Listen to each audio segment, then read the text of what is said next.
Baltimore, 2006. The air felt thin that week, as if something heavy had settled over the city without asking for permission. Rey Rivera was not a man who vanished quietly. He had a life threaded through ordinary things: a messy desk, a coffee mug with a chip on the rim, a wife who knew the exact time he left for work. He had plans, small ones, but alive. On May 16th, everything broke. Rey answered a phone call that should never have reached him. Moments later, he was gone. Not a disappearance that fits the usual patterns. No suitcase left at the door, no clear destination, just a car abandoned near the Belvedere Hotel and a phone that fell mute. For 7 restless days, family and friends hunted for him like people tracking a rumor that will not die. Then, when hope and patience were nearly worn to threads, someone finally looked up at the Belvedere roof and saw a crater where there should have been none. A hole, sharp, clean, as if cut by violence, and beneath it, the impossible. The body of Rey Rivera lying within the locked conference room below. That image should have shattered every certainty in the city. Instead, authorities offered a single, stupefying word: suicide. A conclusion delivered with a calmness that felt staged. How do you explain a man found inside a sealed room, under a roof torn open with injuries and evidence that contradict the simplest physics? The question isn't only whether Rey died, it's whether anyone bothered to look honestly at how it happened. You're watching Secret Stories.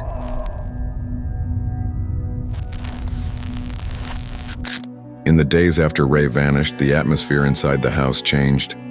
You could feel it in the way the floorboards creaked, in the tight silence that settled over every room. His wife kept replaying the moment he ran out the door. No explanation, no hesitation, as if something urgent had seized him by the collar.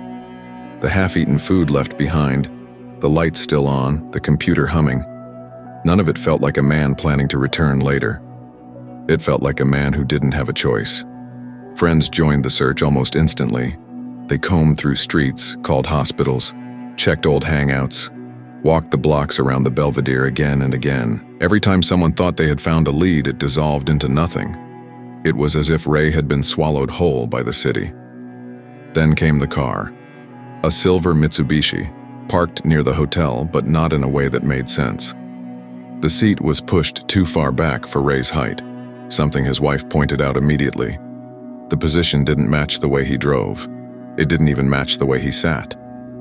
But the officers who glanced at the vehicle never made a note of it. Inside the car were small details that should have mattered. An energy drink can, a receipt, a missing pair of professional items he normally carried. Things that hinted at movement after he left home. But nothing was processed with care. The car was treated like an afterthought, not a clue. Meanwhile, rumors spread. Some whispered that Rey had run away, others that he had been stressed, others that he needed time alone. But none of those theories fit the man people actually knew. He was excited about new opportunities, discussing long-term plans, making future commitments. Nothing in his recent behavior resembled someone preparing to vanish. 7 days is a long time to wait for answers. Long enough for hope to fray, long enough for fear to settle in, and long enough for evidence to disappear if no one bothers to collect it. As the days dragged on, the search for Rey grew more desperate. The Belvedere Hotel, an old structure stitched into Baltimore's skyline, became a kind of gravitational point. Everyone kept circling back to it without fully knowing why. It wasn't a place Rey visited. It wasn't connected to his routine. But the abandoned car sitting in its shadow made people uneasy, like the building itself was holding its breath. Several friends walked the perimeter of the hotel, scanning alleys, stairwells, and loading docks. They tried to get access to certain areas inside, but security staff brushed them off with vague instructions and polite refusals. No one seemed willing to help, and no one seemed particularly concerned. People disappear, someone said. He'll turn up. It was a comment that stung, not because it was cruel, but because it was careless. The building had an air of age to it, the kind that carried echoes. Windows sealed shut, hallways with uneven lighting, locked doors that looked like they hadn't been opened in years. Still, nothing suggested where Rey might have gone. until one of the volunteers noticed something strange. A pair of flip-flops on a lower roof section. They weren't Rey's. They didn't belong to anyone working there. And yet, like everything else in those days, the detail was dismissed. Inside the hotel, employees recalled hearing a loud sound at some point during the week of Rey's disappearance, something like a heavy thud, but no one had gone to inspect it. No one had checked the off-limits rooms. No one had looked at the closed conference areas. It was easier to assume it was nothing. Meanwhile, investigators put minimal pressure on anyone connected to Rey's workplace. The mysterious call that pulled him out of the house, a call traced back to the office, was chalked up to a technical malfunction, a glitch, a system hiccup. Convenient answers that required no follow-up. Baltimore is a city of noise, but in those 7 days it seemed like everyone involved in the case chose silence instead.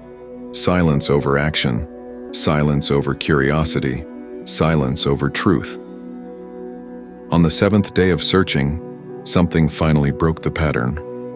One of the volunteers stepped onto a narrow service area outside the Belvedere and glanced upward at the section of the building where several windows had been sealed for years. At first, nothing seemed unusual.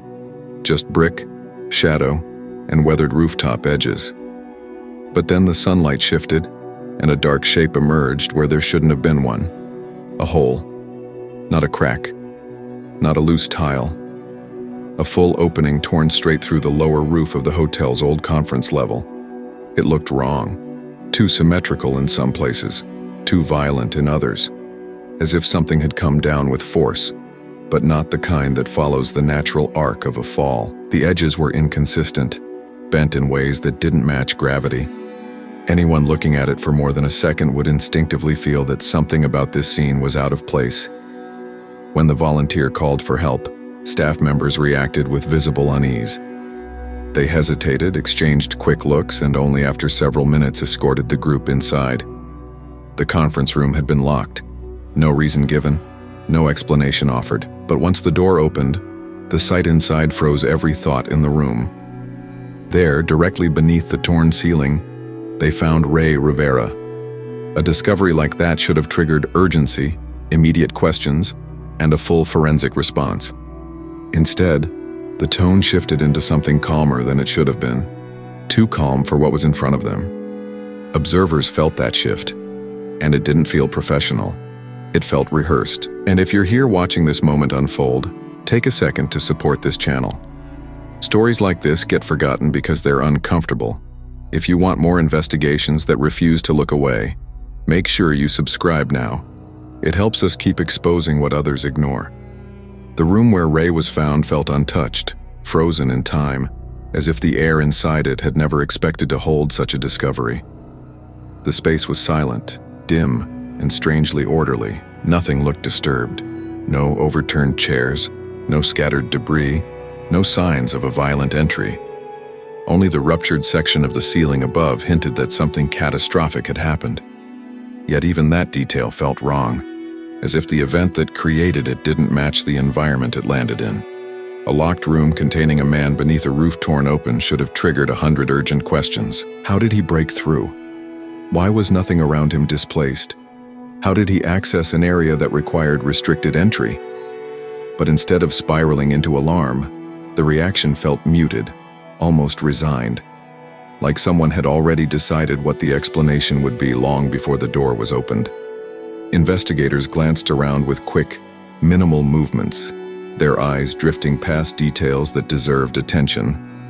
The position of Rey's body didn't align with the expected path of a fall. The surrounding surfaces showed almost no marks, no scattering of material, no evidence of a downward force consistent with the hole above.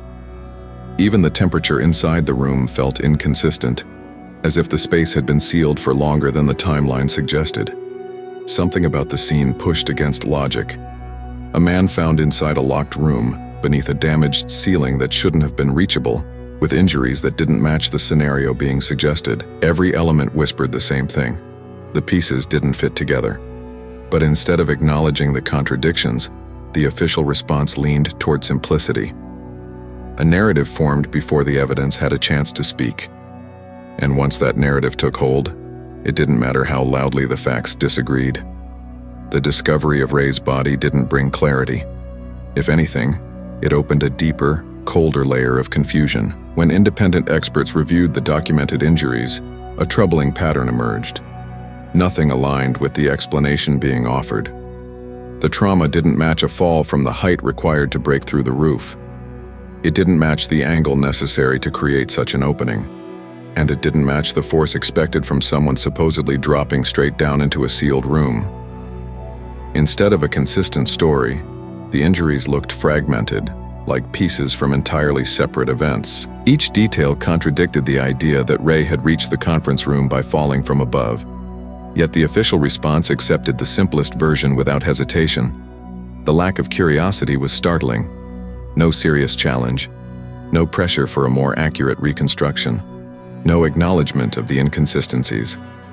The examiner didn't dispute the conclusion, didn't demand a deeper analysis, didn't question the mismatch between the physical evidence and the suggested scenario. It was as if the narrative had been chosen first, and the facts were expected to bend themselves around it. In cases like this, truth isn't lost by accident. It's replaced, quietly, neatly, and without anyone willing to stand in the way. And then came the note. Taped neatly behind Rey's computer monitor was a handwritten page filled with unusual references, names, phrases, fragments that felt like part of a private code. The handwriting was his, yes, but the structure of the message didn't resemble the way he normally communicated. The list mentioned films, directors, organizations, and symbolic expressions, an odd mixture that should have raised immediate interest. But instead of consulting an expert in behavior, linguistics, or even basic pattern analysis, investigators took a quick glance and dismissed it entirely. They labeled it nonsensical, a meaningless ramble, a conclusion formed not from understanding, but from convenience. To tape a note in such a deliberate location, behind the one object Rey used every day, should have suggested intention. It wasn't something you hide, it was something you leave to be found. But the significance of that detail vanished the moment the note was brushed aside. Each overlooked clue deepened the growing sense that the truth was being pushed out of view. Not by force, but by neglect, and neglect can be just as damaging as deception.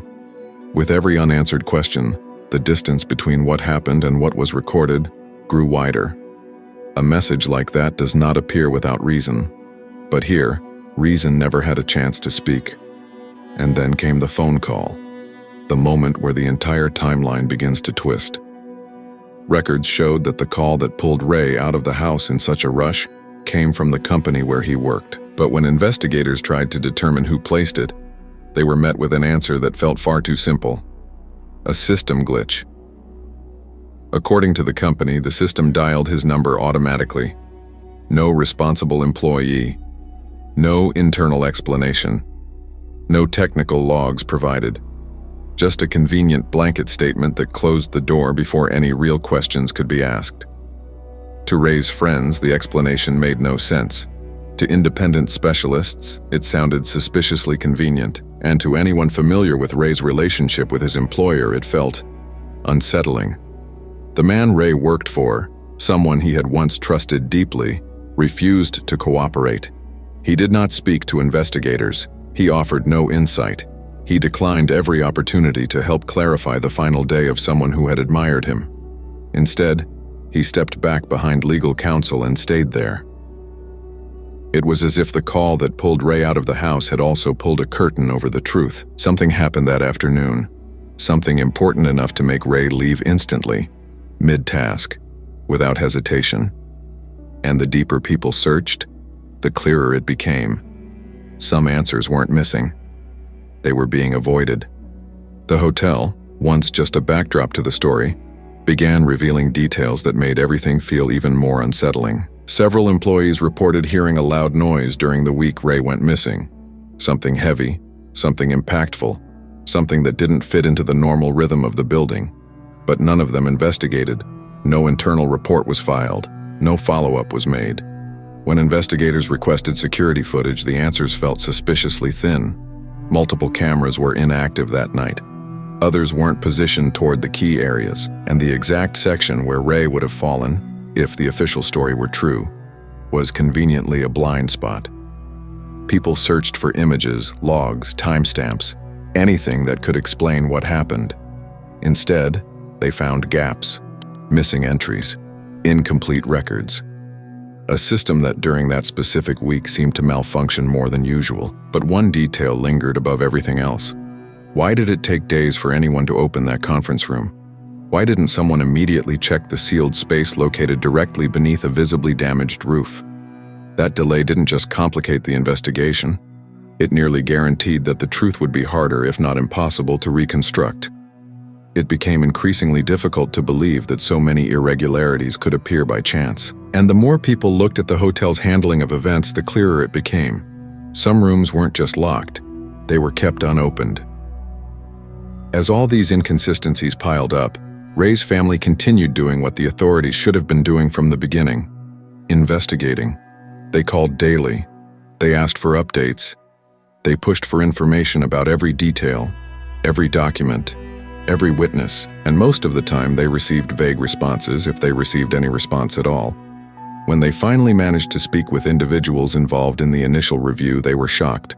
The explanation offered was the same each time, delivered with unsettling simplicity. Sometimes people jump. That single phrase ignored everything.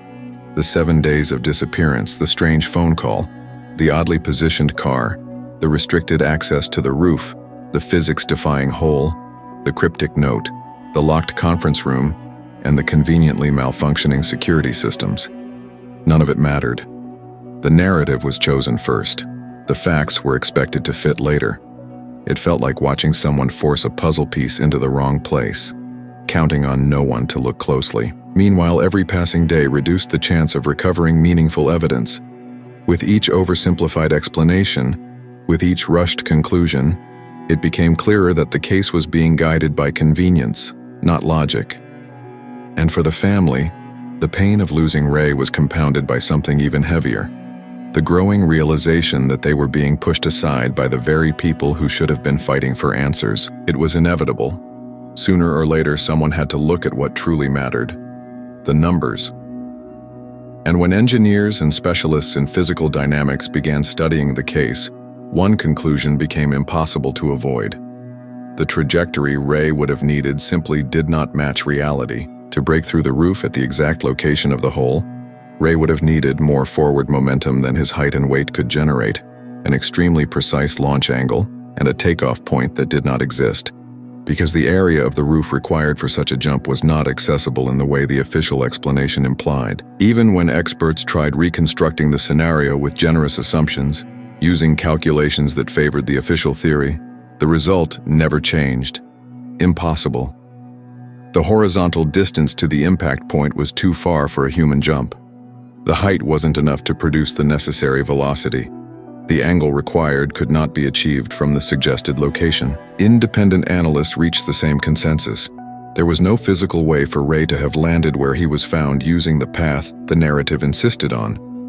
But perhaps the most striking detail is this: these calculations were never conducted in the official review. No reconstruction, no angle analysis, no feasibility study. It was as if the math itself was too inconvenient to explore. The room itself contradicted the official explanation in nearly every way. Inside, almost nothing was out of place. A fall powerful enough to break through the ceiling should have scattered debris, toppled objects, disrupted furniture, and left the environment visibly marked by chaos. But that wasn't the case. The only disturbed area was the space directly beneath the hole. Everything else remained strangely pristine, as if untouched by the kind of force required to create such damage. Experts who reviewed the scene described it as less of an impact point and more of a landing point, a subtle but meaningful difference. It suggested not a fall from above, but the possibility that something, or someone, had been positioned there. Even the placement of Rey's body raised more questions than answers. It didn't align with the expected posture or distribution of force seen in high-speed vertical impacts. There was no clear directional pattern, no evidence of the kind of energy that would accompany a drop through a solid structure. Instead, the body appeared arranged. And then came another uncomfortable detail. The room had been locked, not secured for safety, not sealed as part of an active investigation, but locked. Quietly, routinely, until the damaged ceiling finally forced someone to open it days later. Every element in the room seemed subtly misaligned with the story being told. It was as if the room had been trying to speak, but no one bothered to listen. And then there were the shoes, one of the details that consistently unsettled anyone who examined the case. If someone truly fell through a roof with enough force to break through it, their shoes would show it. There would be deep abrasions, severe bending, tearing, or at least clear signs of friction. But Rey's shoes were almost intact. They showed wear, yes, but nothing remotely consistent with the violent impact required to create that hole. No unusual creasing, no structural damage, nothing indicating the kind of force a real fall would have inflicted. Experts noted that the material of the shoes should have responded visibly to such an event, but it didn't. Taken alone, this would already be a suspicious inconsistency. But in the context of everything else, the trajectory that made no sense, the locked room, the injuries that didn't match, it became even more unsettling. And then came the small but undeniable detail that made the scene even stranger. Rey's glasses, found near his body, nearly undamaged. No shattered lenses, no warped frame, nothing that suggested they had endured any part of a high-impact event. It was as if two fragile objects had made it through an extreme situation without suffering the consequences. Something specialists agree simply does not happen. Each of these elements was a piece that didn't fit, and the more pieces appeared, the more obvious it became that the puzzle itself had been assembled from the wrong picture. As specialists reviewed each component of the case, an uncomfortable pattern began to emerge. The details with the most investigative weight were the ones least explored by the official analysis. Even accounting for limited time and resources, something felt off about the way the final conclusion was assembled. It was as if the explanation had been drafted first, and then evidence was selectively arranged to support it. For example, if the fall theory were true, there would be clear indicators of trajectory, energy transfer, and directional impact. But these indicators were absent. The surrounding area was nearly undisturbed, yet the official explanation disregarded this, stating that everything was consistent with the proposed scenario. This unsettled those who later reviewed the case, not because they expected an immediate resolution, but because they expected methodological honesty. They expected every angle to be tested, every hypothesis examined, every contradiction confronted with seriousness. But what they found was the opposite. The most challenging aspects were oversimplified, the inconsistencies minimized, and any detail that complicated the narrative quietly stopped being considered. The coldness of that approach revealed that the issue wasn't a lack of answers, but a lack of willingness to look for them. By this point, anyone examining the case with even minimal honesty would reach the same conclusion. Nothing, absolutely nothing, fit together. The timeline didn't align, the injuries didn't align, the location didn't align, the distance didn't align, the condition of the room didn't align. Even Rey's personal items failed to match what would be expected from such an extreme event. And still, instead of reopening the investigation, the opposite happened. A quiet retreat. The responsible authority didn't call for a new analysis, didn't revisit the calculations, didn't consult external specialists, didn't request a re-evaluation of the scene. It simply stopped. For the family, and for any careful observer, the feeling wasn't just grief. It was abandonment. Not emotional abandonment, but logical abandonment. It was as if the case wasn't closed because it was solved, but because it was simply too inconvenient to examine again, and the questions kept growing with every overlooked detail. Why not re-examine the room? Why not recheck the trajectory? Why not pursue additional statements? Why not investigate the phone call more thoroughly? The silence surrounding these questions said more than any official answer could. And within that silence, the truth seemed further and further away, not because clues were missing, but because no one was willing to follow them. Rey's wife refused to let the case grow cold. She collected every document available, reports, statements, photographs, technical notes, anything she could find, She preserved every clue, no matter how small. And while the official investigation slowed, she did the opposite. She expanded it. She spoke with journalists, reached out to independent experts, requested outside reviews, consulted professionals from multiple fields: physics, behavioral analysis, engineering, image interpretation, and each time, she heard the same unsettling response. This needs to be reopened. This doesn't make sense. He didn't end up there the way they claimed. Some experts went even further. The scene didn't resemble a fall. The force involved didn't match the proposed explanation. The environmental conditions suggested an entirely different sequence of events. Yet none of this shifted the official stance. Every new request for a review was met with silence, delays, or brief, dismissive replies, as if questioning the conclusion was an inconvenience rather than a necessity. To anyone watching from the outside, it became increasingly clear that the case wasn't being treated as a search for truth. It was being treated as something that needed to remain in the past, away from scrutiny. And so the weight of uncovering what truly happened fell squarely on Rey's wife, because if she didn't push for answers, no one else would. As independent analyses progressed, one particular detail began to carry overwhelming weight.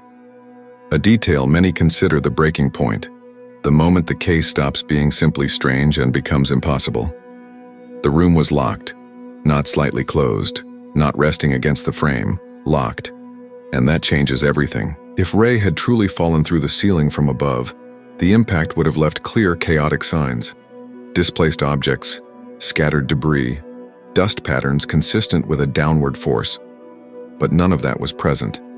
And more importantly, the door had remained locked for days.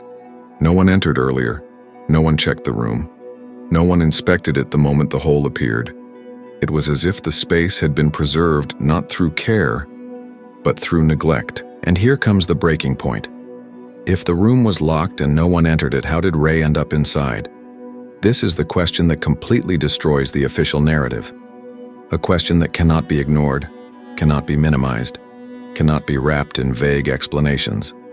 If you're still watching at this moment, it means you understand the difference between a story that's merely confusing and a story that's absolutely unacceptable. So before we continue, take a second to subscribe. It helps keep investigations like this alive, especially the ones others prefer to forget. After the shock of the locked room, an even more unsettling reality began to take shape. The answers weren't just missing, they were being avoided. Every time Rey's family requested additional information, the same pattern repeated. Requests for complete security footage were met with brief replies claiming nothing relevant was recorded. Attempts to secure deeper analysis were ignored or delayed indefinitely, and any effort to challenge the official conclusion was met with silence. The most disturbing part wasn't what was missing. It was who didn't seem interested in finding it. People who should have been guided by logic, physics, consistency, and evidence simply set those elements aside. They leaned on an explanation that was easier, quicker, and, above all, more convenient. Meanwhile, every part of the surrounding scenario told a different story. The difficult roof access, the impossible trajectory, the lack of consistent impact markers, the nearly undamaged personal items, the locked room, the incomplete logs, the unexplained phone call, the refusal of key individuals to cooperate. Any one of these details would raise reasonable doubt. But all of them together, they confirm that this isn't just an incomplete story. It's a deeply flawed one, and in the end, anyone who truly examined the case was left with the same realization. Someone should have done more. Someone should have looked harder. Someone should have cared. Throughout the entire investigation, one quiet truth became impossible to ignore.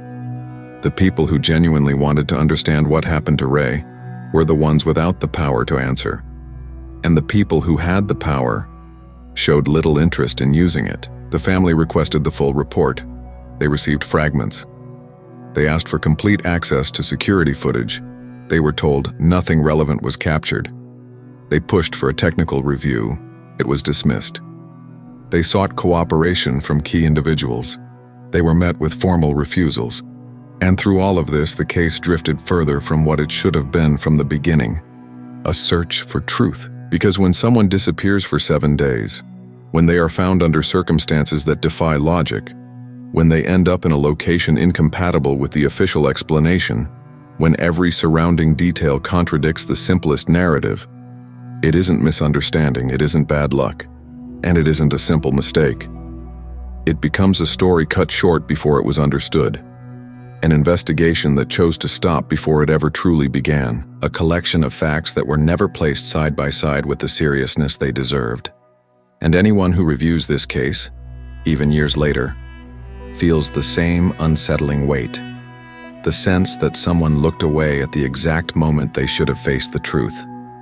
In the end, the most important question was never answered, not officially, not publicly, and not in the way Rey or his family deserved.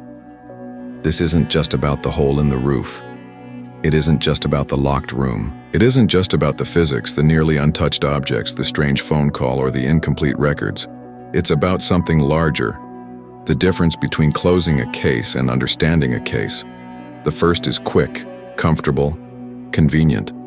The second requires responsibility. It requires confronting difficult facts. It requires the willingness to admit when something is deeply wrong. And that second path was never taken here. So what remains? The impossible timeline, the scene that makes no sense, the persistent feeling that the investigation never came close to what it should have been. A family forced to carry questions they should never have carried alone. And a silence that has stretched across years. A silence that speaks louder than any official statement ever could. Because when every door leads to contradictions, when every piece refuses to fit, and when the official story demands that you abandon logic to accept it, the truth isn't gone. The truth is hidden, and in this case, it is still waiting for someone willing to face it. Don't stop here. Tap the playlist on your screen and step a little deeper.